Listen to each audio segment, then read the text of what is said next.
Maya Robertson had perfected the art of looking busy.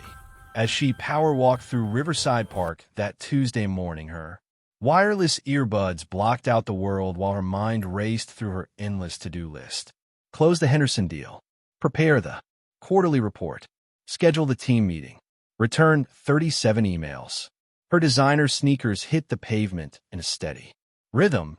Her athletic wear still had the tags hidden inside, and her ponytail swung with the determined gait of someone who had places to be and people to impress. She noticed him on her second lap around the pond, an elderly man sitting alone on a weathered green bench, wearing a wool cardigan despite the warm morning sun.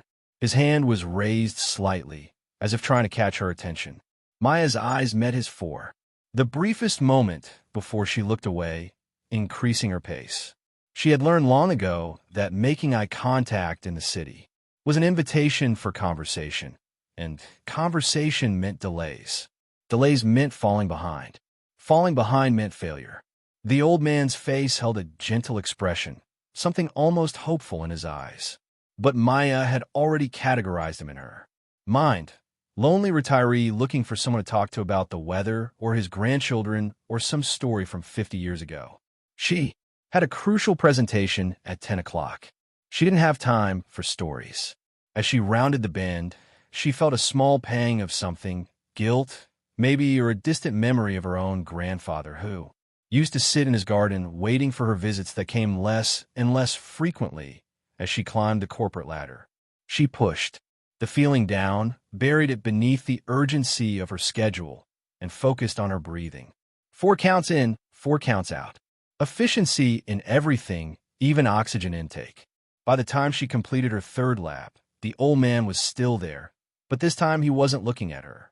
He was staring at the ducks gliding across the pond, his hands folded in his lap, his shoulders slightly slumped.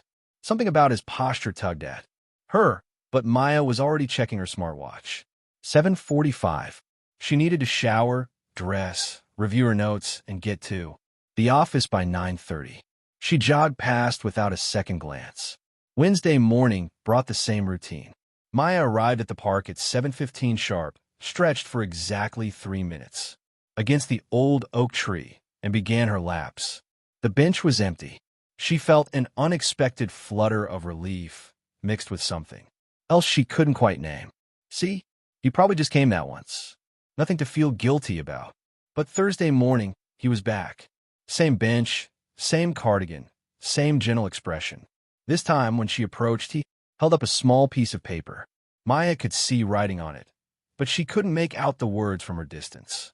The old man's hand trembled slightly as he held it up, his eyes following her approach with unmistakable hope. Maya felt her jaw tighten. Why couldn't people respect boundaries? She pretended to adjust her earbuds, making it obvious she was listening to something, though she had actually paused her podcast the moment she saw him. She kept her eyes forward, her face carefully neutral, and jogged past. In her peripheral vision, she saw his hand lower slowly, the paper drooping like a wilted flower. A knot formed in her stomach, but she had become excellent at ignoring uncomfortable feelings. That's what successful people did, wasn't it? They stayed focused. They didn't let distractions derail them. They didn't let guilt manipulate them into wasting time. Friday morning, Maya almost changed her route. She stood in her apartment, lacing her shoes, considering a different park across town. But that would add 15 minutes to her commute, and she had the Henderson meeting at 9.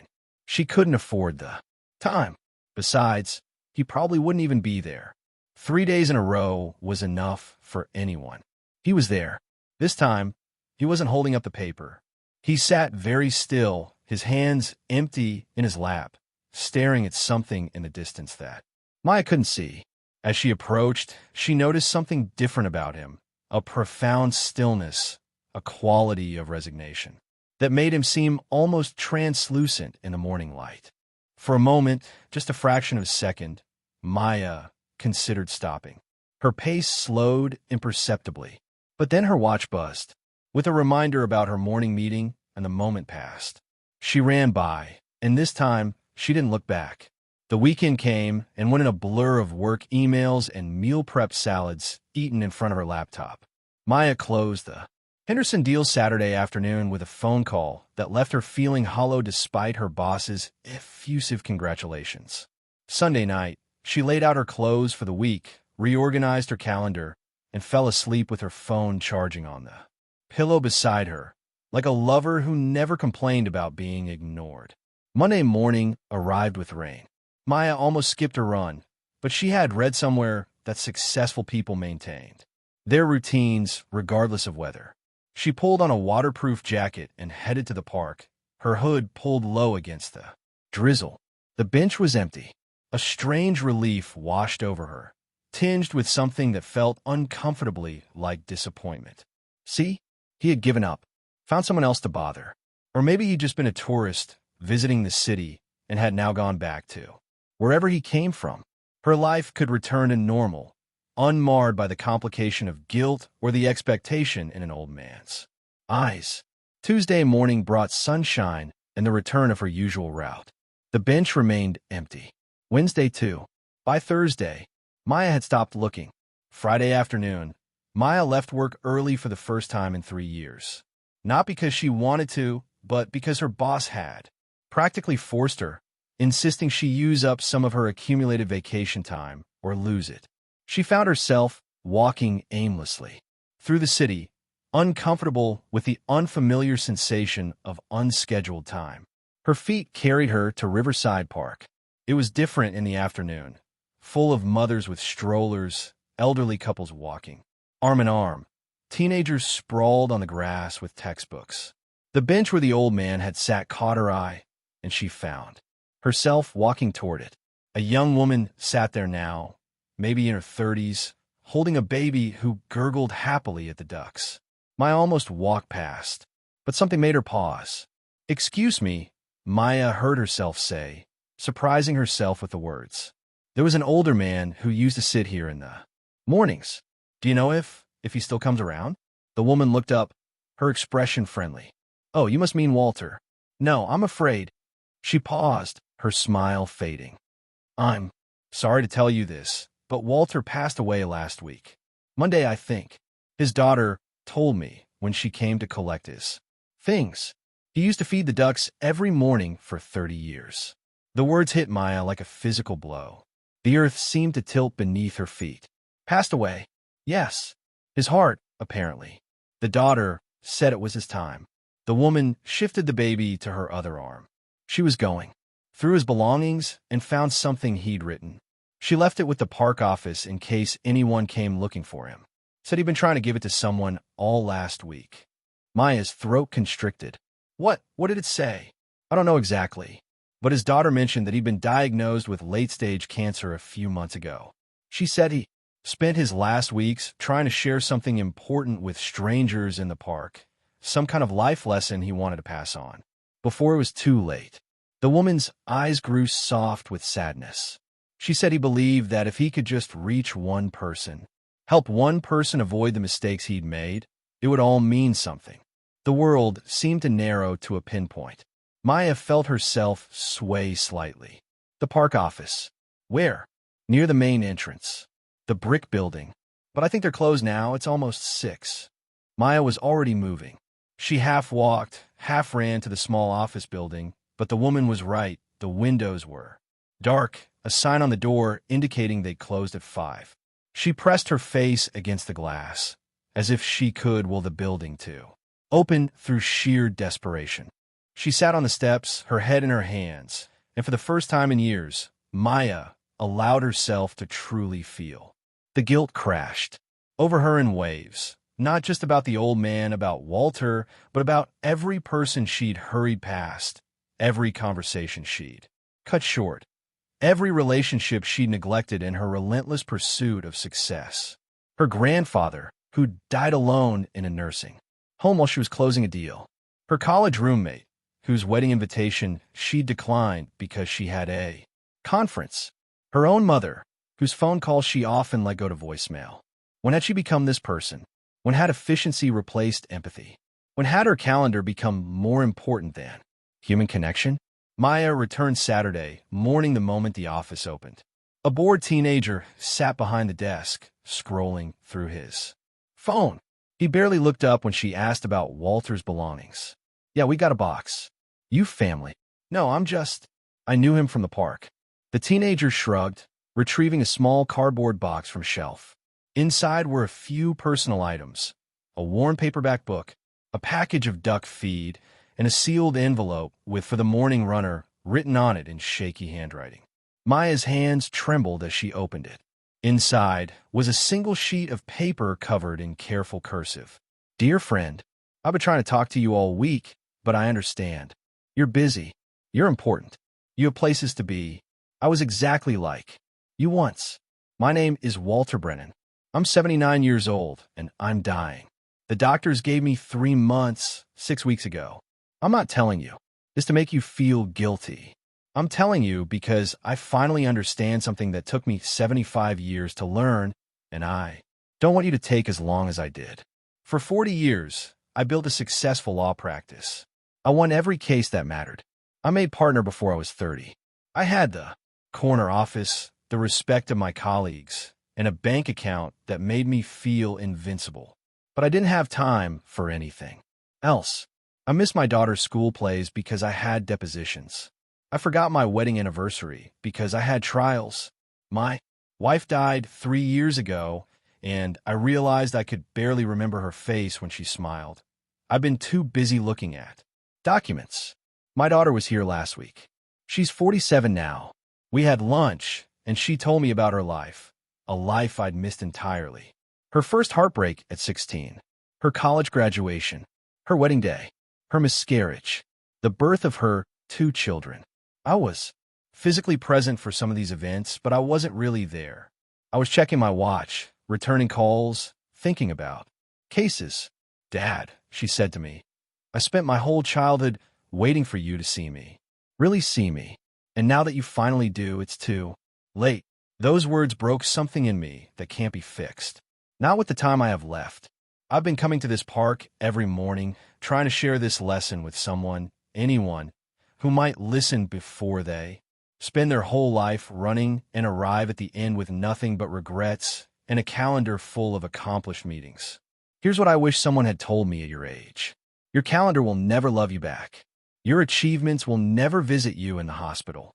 Your to-do list will never hold your hand when you're scared. The people you're too busy for today won't be around to hear your apologies tomorrow. Success isn't measured by what you accomplish. It's measured by what you pay attention to. And I don't mean paying attention in meetings or on phone calls.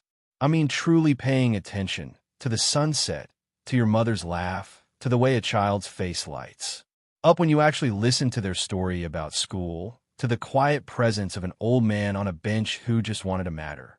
One more time before he disappeared. You think you don't have time. I thought that too. I thought I was building a legacy.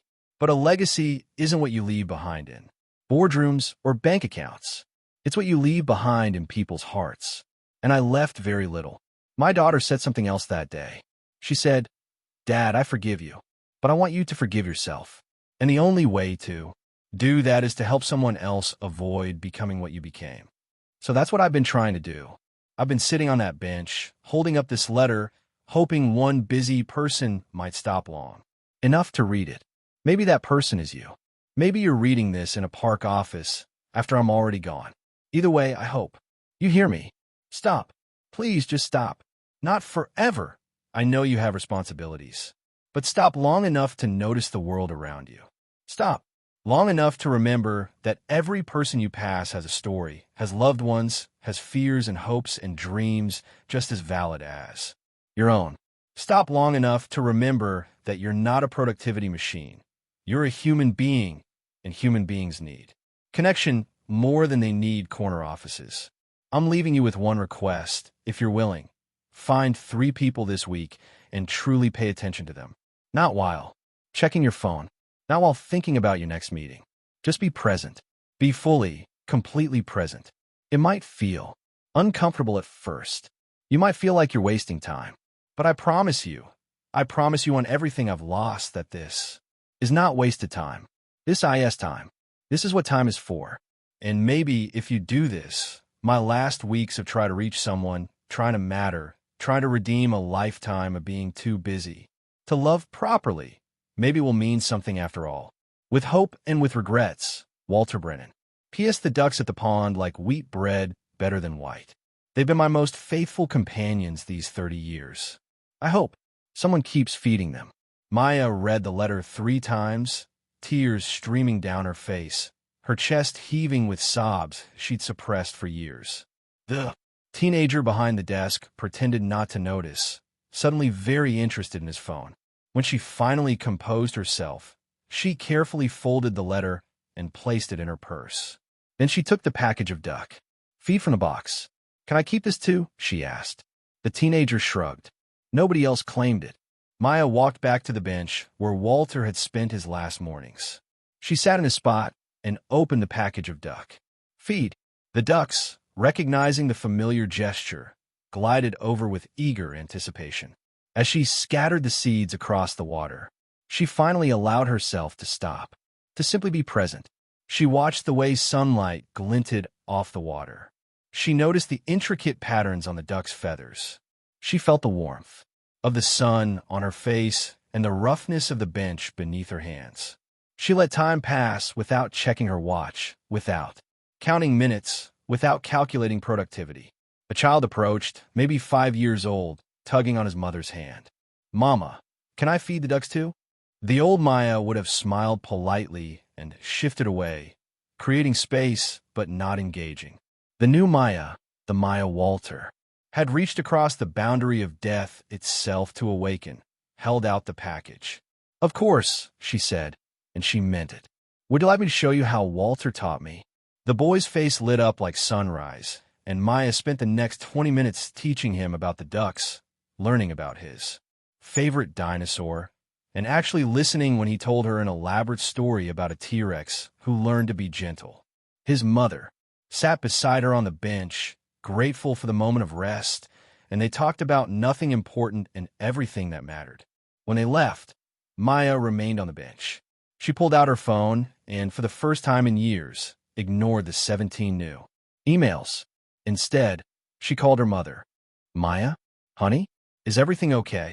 Her mother's voice carried immediate concern, because Maya only called when something was wrong or on obligatory holidays.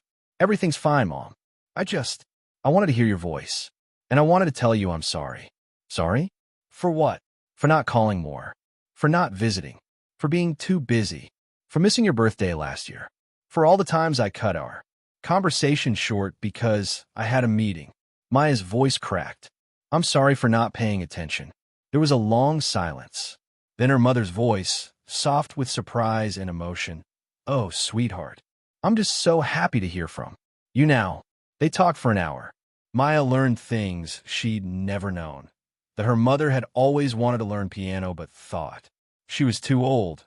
That she'd been secretly writing poetry. That she still grieved for Maya's grandfather and visited his grave every Sunday with fresh flowers. Maya listened, really listened, and discovered that her mother was not just mom, but a complex, creative, lonely woman who had stories to tell and feelings to share. When they finally hung up, Maya felt lighter and heavier at the same time. Lighter from releasing years of guilt, heavier from the weight of all the moments she'd missed and could never retrieve. Over the next week, Maya made good on her promise to Walter. She arrived 15 minutes early to a client meeting and spent that time talking with the receptionist, learning about her daughter's struggle with anxiety, and offering genuine support. She stopped by her elderly neighbor's apartment with groceries and stayed for tea, listening to stories about Prague in the 1960s. She volunteered at a homeless shelter, not for her resume, but to sit with people society had deemed too easy to ignore, and learned about their lives before the streets claimed them. Each interaction felt uncomfortable at first. Her instinct was to check her watch, to calculate whether this was a good use of her time. But she forced herself to stay present, to actually see the person in front of her, and gradually, something shifted inside her. The Henderson deal, which had seemed so crucial 2 weeks ago, began to feel less significant. Her quarterly report got finished, but not at the expense of her lunch break, which she now spent in the park with the ducks. Her career didn't collapse. Her productivity actually improved, not because she worked more hours, but because the hours she did work felt purposeful rather than driven by fear. 3 months after Walter's death, Maya organized a small memorial by the pond. She tracked down his daughter through the park office, and together they invited anyone who'd been touched by Walter's last mission. To Maya's surprise, 7 people showed up. A young man who'd stopped to read Walter's letter and subsequently reconciled with his estranged father, an elderly woman who'd sat with Walter during his last days and absorbed his hard-won wisdom, a middle-aged couple who'd been rushing through life until Walter's story made them reconsider their priorities. Walter's daughter, Elizabeth, brought photos of her father in his prime, sharp-suited, confident, always moving, and photos from his later years, softer, sadder, but somehow more present. He would have been so happy, Elizabeth said, tears streaming down her face, to know that his last act mattered, that he reached people, that his mistakes became lessons instead of just regrets. Maya placed a small plaque on the bench, funded by all 7 of them. Walter Brennan, 1946 to 2025, he taught us that being too busy is not the same as being alive. Sit here and remember to notice. As the small group dispersed, Elizabeth pulled Maya aside. I wanted you to know, my father kept a journal those last weeks. I read it after he died. There's an entry about you. She handed Maya a photocopy of a journal page. In Walter's handwriting. May 9th, saw the running woman again today. She won't stop. I see myself in her, so clearly it hurts. I wanted to shout at her. Please, just once, stop running. Stop running before you reach the finish line and realize you ran right past your life. But she can't hear me. Maybe she'll hear me later. Maybe I'll already be gone, and she'll find my letter, and she'll think of me as the old man she ignored. And maybe that will save her. Maybe my failure to reach her in time will paradoxically be what finally reaches her. Maybe that's enough. Maybe that's all I can hope for. Maya read the words through tears, clutching the paper to her chest. He saw me, she whispered. He really saw me. He saw everyone, Elizabeth replied. He just learned how to do it too late. But you learned it in time. That's what he wanted. That evening, Maya did something she hadn't done in a decade. She turned off her phone completely, not just silencing it or putting it in another room, but powering it down. She sat on her small balcony with a cup of tea and watched the sunset paint the sky in shades of orange and purple and pink. She noticed the way the light changed minute by minute. She heard the distant sound of a saxophone player somewhere in the neighborhood. She felt the cooling air on her skin as day transitioned to night. She thought about Walter spending 30 years feeding ducks and wondered if he'd watched these same sunsets. She thought about all the Walter Brennans in the world, people carrying hard-earned wisdom, trying desperately to pass it on before time ran out. She thought about all the Mayas, people running so fast they couldn't see the outstretched hands trying to offer them something more valuable than any business deal. And she made a decision. She would not just honor Walter's memory by living differently. She would pass his lesson forward. She would be the person who stopped for others, who noticed when someone needed to be seen, who remembered that connection was not a distraction from life, but the very point of it. The next morning, Maya was back in the park. But this time, she wasn't running. She was sitting on Walter's bench with a thermos of coffee and time, actual, unscheduled, unmonetized time to give away. A harried-looking businessman jogged past, earbuds in, eyes focused straight ahead. Maya recognized the look. It was the same look she'd worn 3 months ago, the look of someone too busy to be alive. She didn't try to stop him. Walter had taught her that you couldn't force people to see. They had to choose it themselves. But she sat there anyway, present and available, in case anyone needed what Walter had tried to give her, the permission to stop running, the reminder that being human was more important than being productive, the hard truth that you could be successful by every measure society valued, and still arrive at the end with nothing but regrets. A young woman slowed as she approached, looking uncertain. She wore athletic clothes and carried the tense posture of someone with too much on her mind. "Excuse me," she said hesitantly. "Is this bench taken?" Maya smiled, a real smile, and shifted to make room. "No, please. Sit down. I don't want to interrupt if you're busy." "I'm not busy," Maya said, and meant it. "I'm just here, paying attention, noticing things." The woman sat down, looking relieved. "That sounds nice. I can't remember the last time Saturday." "Understand," Maya said. "I really do. Can I tell you a story about an old man who used to sit on this very bench?" The woman glanced at her watch, a reflexive gesture, but then caught herself. "You know what? Yes, I'd like that." So Maya told her about Walter. She told her about being too busy to stop. She told her about the letter and the regrets and the ducks and the hard-won wisdom of a man who learned his most important lesson in his final weeks. She told her about the transformation that comes from simply paying attention, from choosing connection over productivity, from remembering that you're human before you're successful. The woman listened, really listened, and when Maya finished, there were tears in both their eyes. "Thank you," the woman whispered. "I think I really needed to hear that." "So did I," Maya replied. "That's why I'm here. To remember. To keep learning it. Because it's easy to forget and go back to running." They sat together in comfortable silence, watching the ducks glide across the pond, feeling the sun warm their faces, noticing the way the world moved around them when they finally stopped moving long enough to see it. And somewhere, Maya liked to think, Walter was smiling. Not because he'd been perfect or because his regrets had been erased, but because his last act of love had rippled outward, touching people he'd never meet, teaching lessons he'd learned too late, saving others from running past their own lives. The old man on the bench had finally been noticed, and in being noticed, he had become unforgettable.